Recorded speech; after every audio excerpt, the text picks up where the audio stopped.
Yeah. Good morning, my name is Rebecca. Today I'm going to explain you about the plants. The plants are one of the most important things alive in the world because they provide us food, medicines, and oxygen. The plants are divided in three parts: root, stem, and leaf are the most important. The root. Its principal function is hold the ground and absorb minerals and the soil water. It's divided at the same time into parts, in the principal root or primary root and the secondary root. The root has some hairs that absorb better the minerals and the water. We have then the stem. The stem is the opposite of the root. They grow on over the earth, and this is always growing up in the sunlight. We can find here the stem, obviously, and some news that are a little stems in the stem. The leaf is one of the most important part of the plant. We can find in there some parts like petiole, veins, blade, and membrane. In this part the plant can make the photosynthesis, the respiration, and plant's transpiration. That makes the carbon dioxide could make for us as oxygen. Now we can find the seed. Is the next exposition. The seed is part of the fruit, and that rise to a new plant.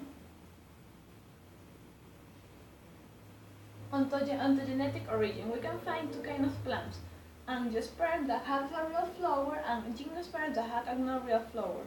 That are very similar in their structure, but have some difference.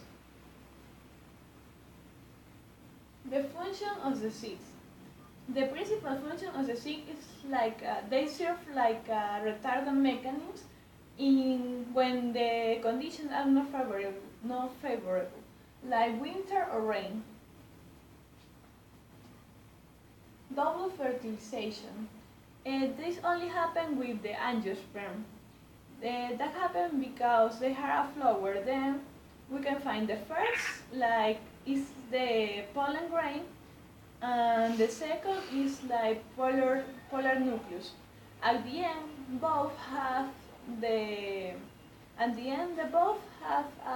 embryo that forms a new seed, and then we can get a new plant. Internal and external structure. The external structure is basically similar in both. They have a cycot. This is in monocotyledons and dicotyledons. Cotyledons. Obviously, when the monocotyledons has one and dicotyledons has two. The stem end both have the same that the rod end. The endosperm only have the monocotyledons, and this is like a food supply.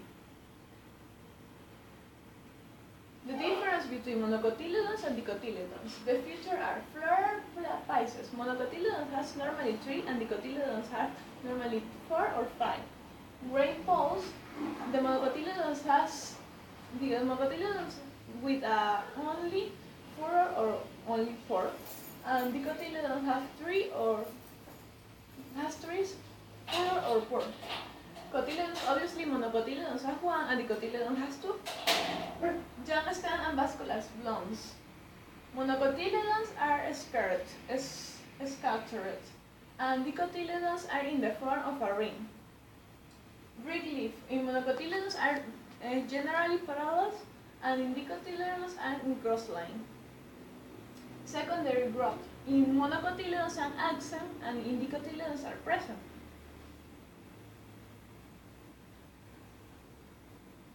Thank you for your attention. Have a good day.